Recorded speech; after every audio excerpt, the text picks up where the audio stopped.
मीना तोमर जी के समर्थन में आप सभी लोगों से वोट की अपील करने आए हैं। मीना तोमर जी आपकी अपनी निरंतर से प्रत्याशी आम आदमी पार्टी से प्रत्याशी के समर्थन में मनीष सिसोदिया जी आपकी गली में भारत के सर्वश्रेष्ठ शिक्षा मंत्री और दिल्ली के उप मुख्यमंत्री और हमारे पटना क्षेत्र के विधायक आपके प्रिय विधायक मनीष सिसोदिया जी आपकी गली में है। सभी लोगों से रूबरू होने आए हैं, आपसे मिलने आए हैं, वोट अपील करने आए हैं। आपके बीच में मनीष सिसोदिया जी दिल्ली के डिप्टी सीएम, भारत के उप मुख्यमंत्री। दिल्ली में एमसीडी चुनावों के लिए प्रचार अंतिम दौर में है। आम आदमी पार्टी ने इन चुनावों के लिए अपनी पूरी ताकत लगाई हुई है। हालांकि गुजरात में चुनाव होने की वजह से अरविंद केजरीवाल दिल्ली में कुछ अपनी उपस्थिति कम दर्ज करवा पाए हैं, लेकिन मनीष सिसोदिया ने पूरी कमान संभाली हुई है। आम आदमी पार्टी में अरविंद केजरीवाल के बाद दूसरे नंबर पर मनीष सिसोदिया ही आते हैं, तो पूरी प्रचार की कमान मनीष सिसोदिया ने संभाली हुई है। सीनियर लीडर है आम आदमी पार्टी के और दिल्ली के उप मुख्यमंत्री हैं। सर बहुत बहुत स्वागत है आपका एनडीटीवी पर। बहुत धन्यवाद। ये चांस की बात है कि अब जब हम बात कर रहे हैं आपकी विधानसभा है, ये वार्ड कौन सा है? ये वार्ड मंडावली वार्ड पड़ता है। यहाँ पे पर मिक्स है, मंडावली, लक्ष्मी नगर, विनोद नगर, सबका एक मिक्स एरिया पड़ता है। ये कंबाइंड है। थोड़ा गला बैठ गया हमें लगता है प्रचार करते करते बहुत ज़्यादा, क्योंकि मैं दिन में बहुत सारी सभाएं कर रहा हूँ, लेकिन अभी ज़रूरी है लोगों को ये बात बताना कि कूड़ा साफ कराना है तो केजरीवाल जी को लाना ही होगा। सबसे बड़ा कारण आपको क्या लगता है जिसकी वजह से आप जीत सकते हैं एमसीडी में, बावजूद इसके 15 साल से बीजेपी का वहां पर शासन है? यही सबसे बड़ा कारण है, क्योंकि 15 साल से भारतीय जनता पार्टी एमसीडी में है। लेकिन आप गलियों में जाओ, कूड़े के ढेर लगे होते हैं। आदमी सुबह सुबह तैयार होकर फ्रेश होकर अपने काम के लिए निकलता है, लेकिन सबसे पहले घर से निकलते ही उसको कूड़ा उसका दिमाग खराब करता है और फिर उसका दिन खराब होता है। तो लोग चाहते हैं कि हमारी गलियां साफ सुथरी हों, पर एमसीडी ने किया नहीं। अब लोगों को ये भी समझ में आ रहा है कि ये कूड़ा साफ करना, अंदर की गलियां बनवाना, ये सब एमसीडी का काम था। एमसीडी ने किया नहीं, बीजेपी ने किया नहीं। वहाँ पे लोग नाराज हैं बहुत बीजेपी से। ऐसा इस बार क्या नया होने वाला है जो 17 में नहीं था? 17 में भी आप लोगों ने लोगों को कन्विंस करने की कोशिश की, लेकिन कन्विंस नहीं हुए, बावजूद इसके 15 में शानदार आप लोगों की जीत हुई थी। तो 17 और 22 में क्या अंतर है? 2017 में लोगों को हमारा नया एक्सपीरियंस था कि लोगों को लग रहा था भाई 2 साल हुए हैं सरकार को, अभी और देखते हैं। अब तो 7 साल हो गए और लोगों ने देखा कि जैसे केजरीवाल जी को जिम्मेदारी दी तो उन्होंने स्कूल के काम, अस्पतालों के काम, बिजली के काम, पब्लिक ट्रांसपोर्ट के काम बहुत आगे बढ़ के कराए। बहुत सारी ऐसी चीज़ें लाए जो सोच भी नहीं सकते थे, जैसे तीर्थ यात्रा योजना है, फरिश्ते स्कीम है। तो लोगों को लगता है केजरीवाल जी जब इतना सोच सकते हैं दिल्ली सरकार में, वहाँ की जिम्मेदारी में, तो फिर अगर उनको एमसीडी के जो काम है उनकी जिम्मेदारी दे दी जाए तो वहाँ भी और अच्छा करेंगे। बहुत से लोगों में चर्चा है और पहले से हो रही थी कि अगर गुजरात के साथ में दिल्ली के चुनाव होंगे तो संसाधन बटेंगे आम आदमी पार्टी के। उतने संसाधन आम आदमी पार्टी के पास नहीं है। मिलते भी रहिए आप, आपका कैंपेन में डिस्टर्ब नहीं कर सकता।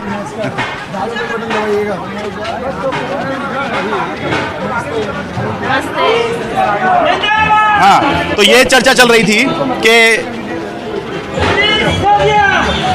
कि अगर साथ में चुनाव होंगे, संसाधन बढ़ेंगे आम आदमी पार्टी के, तो समस्या हो सकती है। ये समस्या दिखाई दे रही है क्योंकि अरविंद केजरीवाल गुजरात में भी समय दे रहे हैं, इस समय हाल दिल्ली में है। भारतीय जनता पार्टी ने पिछले 15 साल में कुछ नहीं किया। मैं चाहूँगा आपका कैमरामैन ये नीचे दिखाए जरा। आदमी घर से निकलता तैयार होके, भारतीय जनता पार्टी ने आवारा पशुओं की कोई व्यवस्था नहीं की और आज उसकी वजह से हर गली में यही माहौल है कि लोग निकलते हैं तो सबसे पहले उनका पैर इस तरह के कूड़े पर, गंदी उस पर पड़ता है और फिर उसका दिमाग अलग तरीके से सड़ता है, खराब होता है, मूड खराब होता है उसका। तो बीजेपी ने पिछले 15 साल में एक काम नहीं किया जिससे जनता को फायदा हो। मैं इतनी सभा में जाता हूँ, हर जगह पूछता हूँ भाई एक आदमी तो हो जो ये कहे कि मुझे बीजेपी के काम से फायदा हुआ। एमसीडी में एक आदमी नहीं कहता। आप गलियों में पूछ लो जी, बीजेपी के काम से किसी को कोई फायदा हुआ? नमस्ते, झाड़ू भाई बटन दबाना जी। कोई एक काम मिल जाए कि बीजेपी के काम से किसी को कोई फायदा हुआ हो एमसीडी में, कोई याद करके किसी को है ही नहीं पता कि कुछ किया है बीजेपी ने। केजरीवाल जी का काम पूछो आप गली में तो सब बता देते हैं किसी न किसी बात को। किसी का बच्चा स्कूल में पढ़ रहा है, बिजली के बिल लोगों के 0 आ रहे हैं, बहुत सारी और चीज़ें, महिलाएं को बसें फ्री मिल रही हैं, कोई तीर्थ यात्रा पे गया। तो ये सारी चीज़ों के फायदे अपने आप मिल रहे हैं। हमारी जो हमारी कमाई है, हमारा काम है यहाँ का वो। नमस्कार, कैसे हैं आप? सबसे पहला सब ठीक चल रहा है ना? लाइट नहीं दे रहा था, मैंने दिया था। देखो ये लोग हैं, कमाई हमारी, इनके यहाँ बिजली का बिल भी 0 आ रहा है। तो हमारी कमाई हमारा काम वो है, हमारी जो कमाई है वो काम है। हैं और बीजेपी का सबसे संसाधन होने के बावजूद बीजेपी के पास काम नहीं है गिनाने के लिए। चलिए का आखिरी सवाल, जुलाई अगस्त से माहौल बनना शुरू हुआ कि मनीष सिसोदिया गिरफ्तार होंगे, मनीष सिसोदिया गिरफ्तार होंगे। आप लोगों ने खुद ही कहना शुरू किया आज गिरफ्तार होंगे, हफ्ते भर में गिरफ्तार होंगे, 10 दिन में गिरफ्तार होंगे, लेकिन आपके यहाँ रेड भी हुई, पूछताछ भी हुई, लेकिन आप ना गिरफ्तार हुए, अभी तक तो चार्जशीटेड भी नहीं हुए आप। देखो इन्होंने आपने पूरी खामखाई माहौल बना दिया, आपने गिरफ्तार होंगे। कोशिश की नहीं, एफआईआर मैंने नहीं कराई, मेरे घर पे रेड मैंने थोड़ी कराई, लेकिन बीजेपी की पूरी कोशिश है अभी भी कि किसी ना किसी बहाने से इनको गिरफ्तार कर लो, क्योंकि ये सड़कों पे प्रचार करते हैं, लोगों से बात करते हैं तो लोग काम गिनाने लगते हैं, तो इसलिए बीजेपी की तो पूरी कोशिश है, लेकिन बेचारों को ढूंढ ढूंढ के कुछ नहीं मिल रहा है। इन्होंने सारे पैंतरे चल लिए, सारी साजिशें कर ली, फिर भी अपना काम नहीं मिला ढूंढ के। मतलब जनता में जाके कहीं भी जाते हैं तो एक भी काम जनता गिनाती नहीं इनका। हमारे खिलाफ कुछ इनको सारी फाइलें खंगाल के इतनी रेड डाल के कुछ नहीं मिला। अंत में सीबीआई और ईडी को भी कहना पड़ा साहब अभी इनके पास कुछ नहीं मिल रहा, जब मिलेगा तो देखेंगे।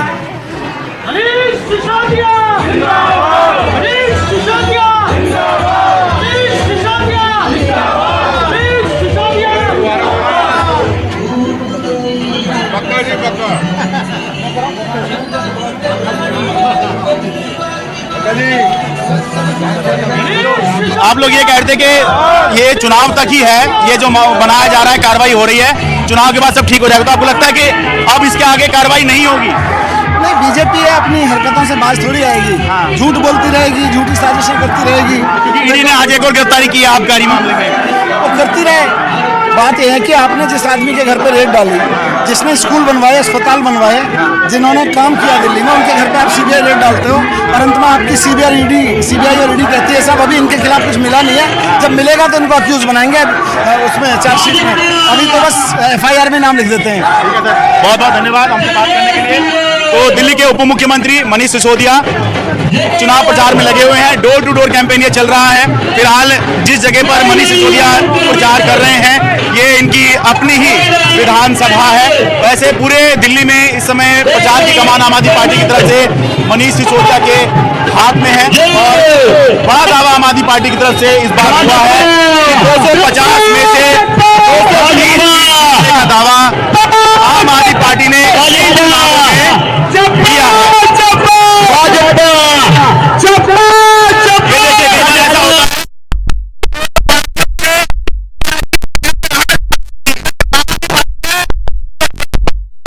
बीजेपी वाले आ रहे हैं, बीजेपी की प्रत्याशी इधर से आ रही हैं, ये देखिए।